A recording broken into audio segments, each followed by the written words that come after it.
साथियों नमस्कार, स्वागत है आपका एक बार फिर से चैनल में। हम लोग आज 9वें प्रश्न की तरफ बढ़ चले हैं। आज का हमारा प्रश्न है कमज़ोर वर्गों की बेहतर सेवा हेतु लोक सेवकों में सहिष्णुता और करुणा, ये 2 शब्द हैं, बढ़ाने के लिए अपने सुझावों की व्याख्या कीजिए।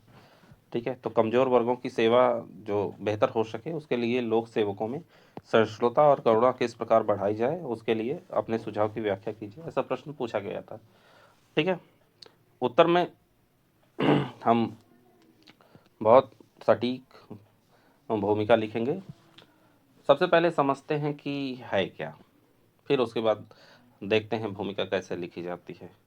सोचिए, एक बूढ़ी दादी किसी दूर दराज गांव से 200 किलोमीटर बस में सफ़र करके पेंशन की शिकायत लेकर जिला मुख्यालय पहुंचती है।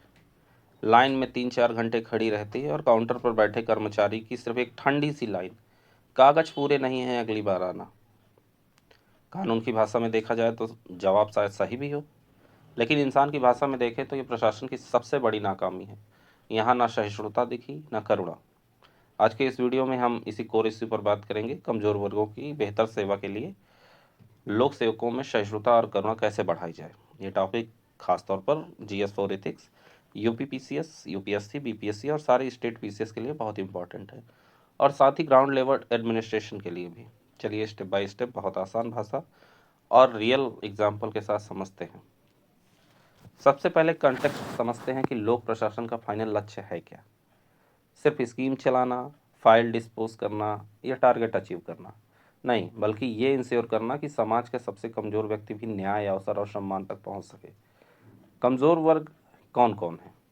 गरीब और बेघर लोग, दिव्यांगजन, बुजुर्ग, आदिवासी और दलित समुदाय, महिलाएं, अकेली माएँ, प्रवासी मजदूर, इनफॉर्मल सेक्टर के वर्कर, ये सभी जो है गरीब और कमज़ोर वर्ग में आते हैं। प्रॉब्लम ये है कि ये लोग दफ्तरों में आते तो हैं, अक्सर 2 तरह की दीवारों से टकराते हैं आने के बाद, एक प्रोसीजर की दीवार और दूसरी असंवेदनशीलता की दीवार। यहीं पर 2 वैल्यू क्रिटिकल बनती है, सहिष्णुता यानी टॉलरेंस और करुणा यानी कंपैशन। सहिष्णुता का सिंपल मतलब है सामने वाला आपसे अलग है, भाषा, जाति, धर्म, सोच या व्यवहार में, फिर भी आप धैर्य और सम्मान बनाए रखें। करुणा का मतलब है सिर्फ उसकी पीड़ा को ऑब्जर्व करना नहीं, बल्कि ये सोचना कि मैं अपनी कैपेसिटी में क्या कर सकता हूँ और इसका दुख कम हो जाए और एक्शन लेना। अब इश्यू ये है कि वैल्यू अपने आप तो डेवलप नहीं होगी, इसके इन्हें कॉन्सिक्वेंशली डिज़ाइन, ट्रेन और इंस्टीट्यूशनलाइज करना होगा। अब यहीं से हमारे सजेशन शुरू होते हैं। ठीक, तो कैसे मेन बॉडी लिखेंगे, भूमिका लिखेंगे। सॉरी लोक प्रशासन का मूल उद्देश्य समाज के हर वर्ग तक न्याय, अवसर और सम्मान पहुंचाना है, किंतु कमजोर वर्ग जैसे दिव्यांग, वृद्ध, गरीब, आदिवासी, महिलाएं तथा प्रवासी श्रमिक अक्सर प्रशासनिक उदासीनता और असंवेदनशीलता के कारण वंचना का अनुभव करते हैं। इसलिए लोक सेवकों में सहिष्णुता यानी टॉलरेंस और करुणा यानी कंपैशन की वृद्धि सुशासन की अनिवार्य शर्त बन जाती है। लोक सेवकों में सहिष्णुता और करुणा बनाने के लिए सुझाव हो सकते हैं प्रभावी। कौन कौन से सुझाव, एक एक करके सबको देखते हैं। ठीक है, पहला है सहानुभूति आधारित प्रशिक्षण यानी empathy based training. Empathy based training क्या होती है? एम्पैथी बेस्ड ट्रेनिंग सबसे पहला पॉइंट है। एम्पैथी बेस्ड ट्रेनिंग आज भी ज़्यादातर ट्रेनिंग एकेडमिक्स में होती है। Law, rules, procedure, financial codes सब डिटेल में पढ़ा दिए जाते हैं, लेकिन नागरिक के दर्द को महसूस करने वाली बहुत कम ट्रेनिंग होती है। सो करना क्या है? लबासना और स्टेट इंस्टीट्यूट में ऐसे मॉड्यूल बने जहां ट्रेनी खुद को कमज़ोर वर्ग की जगह रखकर निर्णय ले। केस स्टडीज हों, जैसे दलित बच्चे को मिड डे मील में डिस्क्रिमिनेशन या किसी दिव्यांग को बस पास मिल नहीं पा रहा हो और पूछा जाए आप DM या SDM है तो क्या करेंगे। ठीक है, ऐसी चीज़ें तो लिखेंगे। प्रशासनिक प्रशिक्षण संस्थानों जैसे लबासना में केस स्टडीज, फील्ड विजिट और वास्तविक अनुभवों पर आधारित मॉड्यूल विकसित किए जा सकते हैं। उदाहरण के लिए स्वच्छ भारत अभियान के दौरान अधिकारियों द्वारा सफाई कर्मियों के साथ 1 दिन का अनुभव कार्यक्रम सहानुभूति निर्माण का अच्छा मॉडल रहा। ठीक है, यानी ऑफिसर ने खुद नाले साफ किए, गार्बेज उठाए। 1 दिन का ये अनुभव उनकी सोच पर इतना असर डालता है कि बाद में वो सैनिटेशन वर्कर के लिए सेफ्टी गियर, छुट्टी, हेल्थ चेकअप और आपने आप प्रियॉरिटी बना देते हैं, यानी ट्रेनिंग सिर्फ रूल बुक नहीं, रियल ह्यूमन एक्सपीरियंस पर बेस्ड होनी चाहिए। अगला लिखेंगे कमज़ोर वर्गों के बीच फील्ड इमर्सन, यानी जो कमज़ोर वर्ग हैं उनके बीच में जो है बेहतर समन्वय कैसे समझेंगे। मान लीजिए एक नए एसडीएम को पोस्टिंग मिलती है और वो सीधे एसी ऑफिस में बैठकर ही इलाके को समझने की कोशिश करे, ऑब्वियस है पिक्चर अधूरी रहेगी। इसके उलट अगर सर्विस के शुरुआती फेज में ही 15-20 दिन का गांव स्टे या स्लम स्टे कंपलसरी कर दिया जाए तो नज़रिया पूरी तरह से बदल जाता है।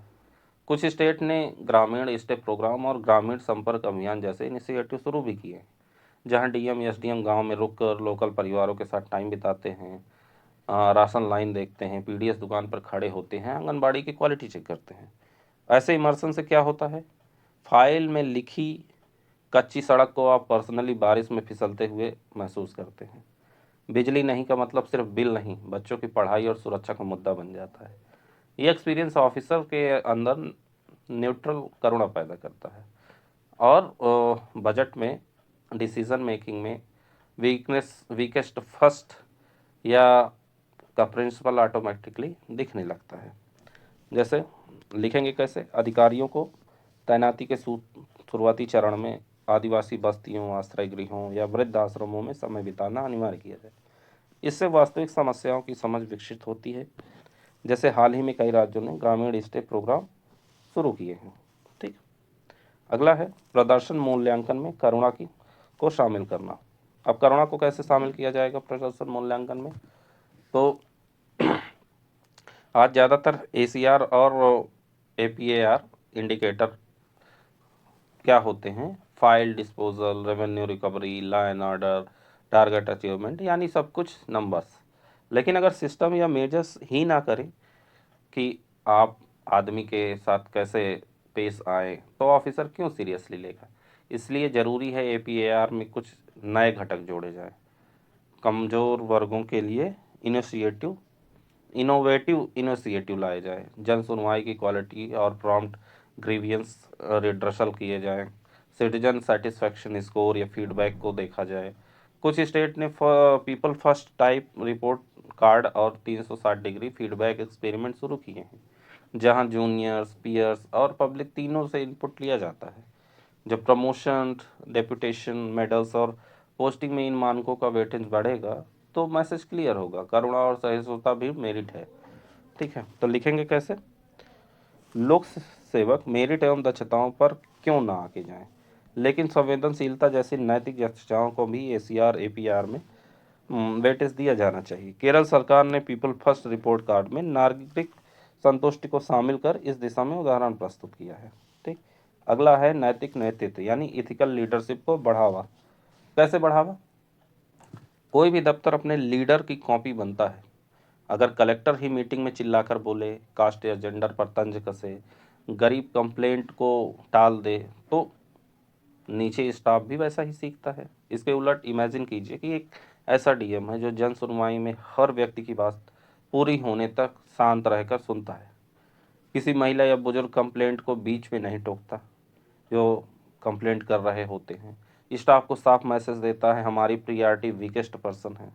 कई जिलों में ऐसे ही इथिकल लीडर्स ने नाइट शेल्टर, स्ट्रीट चिल्ड्रन या bridge courses, differently able friendly officers या मनरेगा वर्कर्स के लिए सोशल ऑडिट जैसी पहले शुरू की हैं। ये सब इनिशिएटिव स्टाफ के लिए लाइव ट्रेनिंग बन जाते हैं कि असली ताकत करुणा आधारित लीडरशिप है, ना कि डर आधारित। ठीक है, तो कैसे लिखेंगे, वरिष्ठ अधिकारी अपने व्यवहार से सहिष्णु, धैर्यपूर्ण और नागरिक हितैषी कार्य संस्कृति स्थापित करें। जियो लोगों को साथ लेकर मॉडल जैसा कि नरेगा के कई जिलों में कलेक्टरों ने अपनाया, प्रशासनिक मूल्यों को प्रेरित करता है। ठीक। अगला है भाषा और व्यवहार में संवेदनशीलता। भाषा और व्यवहार में संवेदनशीलता, समझिए इसको क्या है। ये थोड़ा सा पावरफुल लैंग्वेज और माइक्रो बिहेवियर पे डिपेंड करता है। कई बार सिटीजन को, जो नागरिक होते हैं, उनको चोट कानून से नहीं टोन से लगती है। तुम लोग हमेशा लेट आते हो, समझ नहीं आता क्या, कितनी बार समझाऊं, आंखें तरेरना, कुर्सी से पीछे झुककर बात करना, फ़ोन में लगे रहना, ये सब सिग्नल्स है कि सिस्टम तुम्हें सीरियसली नहीं ले रहा है। ट्रेनिंग में ऑफिसर को ये सिखाना जरूरी है, सिंपल और सम्मानजनक भाषा का यूज़, आई कांटेक्ट, ध्यान से सुनना, कास्ट, जेंडर, रिलीजन, एक्सेंट पर कोई कमेंट नहीं। उदाहरण के लिए यदि कोई आदिवासी या प्रवासी मजदूर टूटी फूटी हिंदी में बात कर रहा है तो ऑफिसर का काम है धैर्य से सुनना, जरूरत हो तो लोकल लैंग्वेज वाले कर्मचारी को बुलाना। दिव्यांग नागरिक के लिए ramp, separate counter, wheelchair, sign language help, ये सब करुणा के इंस्टीट्यूशनल रूप होते हैं। ठीक है, ये छोटे छोटे व्यवहार ही लॉन्ग टर्म में ट्रस्ट और डिग्निटी बिल्ड करते हैं। तो कैसे लिखेंगे? कमजोर वर्ग अक्सर प्रशासनिक भाषा और प्रक्रियाओं में खो जाते हैं। लोक सेवकों को सरल भाषा का प्रयोग, धैर्यपूर्ण सुनवाई और गैर भेदभावपूर्ण व्यवहार का निरंतरता अभ्यास करवाया जाए। ठीक है, अगला है तनाव प्रबंधन एवं भावनात्मक बुद्धिमत्ता। तनाव प्रबंधन और भावनात्मक बुद्धिमत्ता यानी स्ट्रेस मैनेजमेंट, इमोशनल इंटेलिजेंस और मिशन कर्मयोगी की बात करेंगे इसमें। ये थोड़ा ज़्यादा ऑनेस्ट है। लोक सेवक भी इंसान हैं, उन पर भी political pressure, media trial, heavy workload, लंबा वर्किंग आवर्स, एक्सपेक्टेशन का बड़ा बोझ होता है। ऐसे माहौल में अगर स्ट्रेस मैनेज ना हो तो नेचुरली चिड़चिड़ापन, रूखापन या असहिष्णुता बढ़ती है। यहीं पर दो चीज़ें इंपॉर्टेंट है, नियमित स्ट्रेस मैनेजमेंट और माइंडफुलनेस प्रोग्राम्स जैसे yoga, meditation, counselling, emotional intelligence की स्ट्रक्चर्ड ट्रेनिंग, ताकि ऑफिसर को ट्रिगर्स पहचान सकें, गुस्से को रेगुलेट कर सके, दूसरे की भावनाओं को पढ़ सके।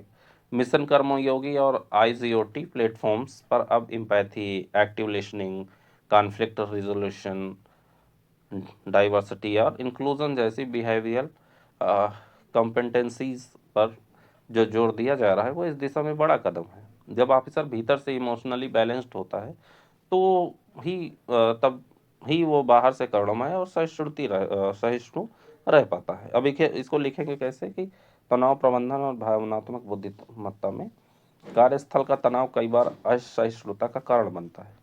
योग, माइंडफुलनेस और ईआई वर्कशॉप प्रशासनिक शालीनता बनाए रखने में सहायक है। 2025 में कई राज्यों द्वारा भावनात्मक बुद्धिमत्ता प्रशिक्षण को अनिवार्य बनाए जाने की चर्चा इसी आवश्यकता को दर्शाती है। ठीक है, अगला है समुदाय सहभागिता एवं जन संवाद मंच।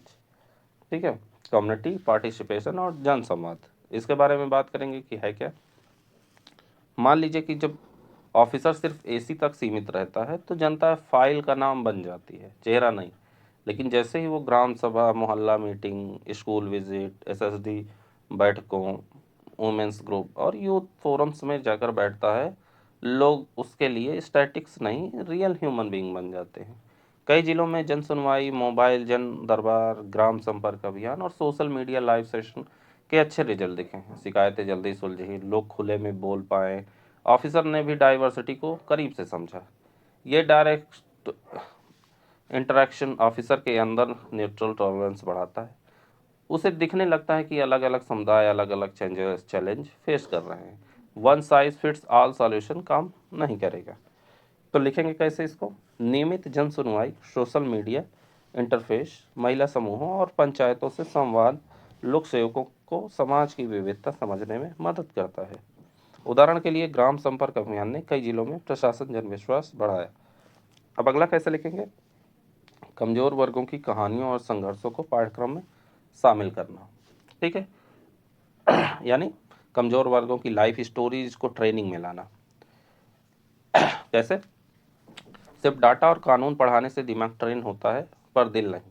इसलिए ट्रेनिंग करिकुलम में ये जरूर होना चाहिए कि किसी दिव्यांग बच्चे की एजुकेशनल जर्नी, किसी किसान की कर्ज और आत्महत्या से जुड़ी कहानी, किसी रेस्क्यू ट्रैफिकिंग विक्टिम का स्टेटमेंट या किसी आदिवासी गांव का डिस्प्लेसमेंट का एक्सपीरियंस, इन सब को ऑडियो या वीडियो या किताबों के जरिए ट्रेनीज तक पहुंचाया जाए।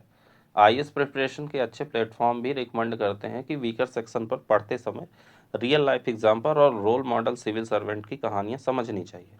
जैसे कौन सा डीएम कौन से बॉन्डेड लेबर फ्री करवा पाया, या किस एसडीएम ने सिंगल विंडो कैंप से हजारों पेंशन केसेस क्लियर कराए। ऐसी स्टोरी से ट्रेनिंग को ये दिखता है कि मेरे एक सही डिसीजन से किसी पूरी फैमिली की जिंदगी की दिशा बदल सकती है। यही सोच लॉन्ग टर्म में करुणा को स्थायी वैल्यू बना देती है।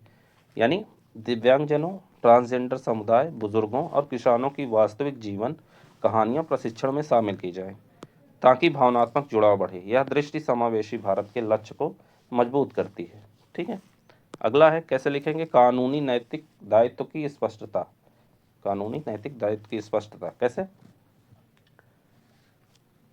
ये आखिरी पॉइंट है, लेकिन सबसे फाउंडेशनल पॉइंट है। कॉन्स्टिट्यूशनल मोरल फ्रेमवर्क के रूप में देखते हैं इसको, कि लोक सेवक जब सर्विस ज्वाइन करता है तो संविधान के प्रति निष्ठा की शपथ लेता है। अगर उस शपथ को सिर्फ फॉर्मल ओथ सेरेमनी न मानकर रोजमर्रा के काम का मोरल कंपास माना जाए तो ऑटोमेटिकली जो वीकेस्ट की तरफ उसका झुकाव बढ़ता है। Article 14 equality before law, article 21 right to life with dignity, article 46 विशेष रूप से SC ST और अन्य कमजोर वर्गों के एजुकेशनल और इकोनॉमिक इंटरेस्ट की सुरक्षा है। ऐसी चीज़ें GS4 के कई स्टैंडर्ड सोर्स बताते हैं कि टॉलरेंस और कंपैशन केवल पर्सनल इमोशन नहीं, कॉन्स्टिट्यूशनल वैल्यू भी है। यानी जब आप किसी कमजोर वर्ग की मदद करते हैं तो आप सिर्फ दयालु इंसान नहीं बन रहे बल्कि संवैधानिक कर्तव्य निभा रहे हैं। ये माइंडसेट चेंज सबसे ज़्यादा पावरफुल है। तो कैसे लिखेंगे? लोक सेवकों को यह स्मरण कराया जाए कि संविधान के अनुच्छेद 14, 21, 46 और DPSP का पालन केवल कानूनी दायित्व नहीं बल्कि मानवीय संवेदनशीलता का प्रतिबिंब भी है। ठीक। अब पूरे डिस्कशन को एक जगह समेटते हैं। कैसे? कमजोर वर्गों की बेहतर सेवा के लिए सहिष्णुता और करुणा दोनों को लग्जरी नहीं, कोर गवर्नेंस वैल्यू की तरह देखना पड़ेगा। सहिष्णुता हमें विविधता को स्वीकारना और सम्मान देना सिखाती है, जबकि करुणा हमें कमजोर की पीड़ा कम करने के लिए प्रोएक्टिव एक्शन की तरफ पुश करती है। ठीक है। एग्जाम पॉइंट ऑफ व्यू से अगर आप GS4 में ये सवाल लिख रहे हैं तो कोशिश कीजिए शुरुआत किसी छोटे से रियल लाइफ उदाहरण या परिकल्पित स्टोरी से करें। बीच में इन 7 से 9 प्रैक्टिकल सुझावों को लॉजिकली ऑर्गेनाइज करें और अंत में जो है निष्कर्ष जो आप लिखते हैं उसको बेहतर तरीके से लिखें। तो कैसे निष्कर्ष लिखेंगे? लोक सेवकों में सहिष्णुता और करुणा का विकास केवल प्रशासनिक सुधार नहीं बल्कि मानव केंद्रित शासन का आधार है। प्रशिक्षण, मूल्य आधारित नेतृत्व, फील्ड अनुभव और समुदाय सहभागिता जैसे कदम कमजोर वर्गों के प्रति संवेदनशील व्यवहार को प्रोत्साहित करते हैं। ऐसे प्रयास न केवल उनकी समस्याओं को कम करेंगे बल्कि शासन व्यवस्था में भरोसा, पारदर्शिता और समावेशन को भी मजबूत करेंगे, जो आज के लोकतांत्रिक भारत के लिए अत्यंत आवश्यक है। तो इस तरह जब आप अपना पावरफुल निष्कर्ष भी लिख लेते हैं तो आपको बेहतर नंबर मिले हैं। ठीक है। और अंत में संविधान या last person in the line वाली फिलॉसफी से यही निष्कर्ष लिख दें। इससे आपका आंसर ना सिर्फ कंटेंट रिच होगा बल्कि एग्जामिनर को लगेगा कि आप ग्राउंड रियलिटी भी समझते हैं। अगर ये वीडियो आपको हेल्पफुल लगा तो इसे ज़रूर लाइक कीजिए, अपने दोस्तों के साथ शेयर कीजिए और चैनल को सब्सक्राइब करके GS4 एथिक्स की पूरी सीरीज़ के साथ जुड़े रहिए। कमेंट में लिखिए कि आपके हिसाब से किसी लोक सेवक में कौन सी एक ऐसी क्वालिटी सबसे पहले आनी चाहिए, सहिष्णुता, करुणा या इंटीग्रिटी। मिलते हैं अगले वीडियो में एक नए एथिकल डायमेंशंस के साथ। धन्यवाद। जय हिंद, जय भारत।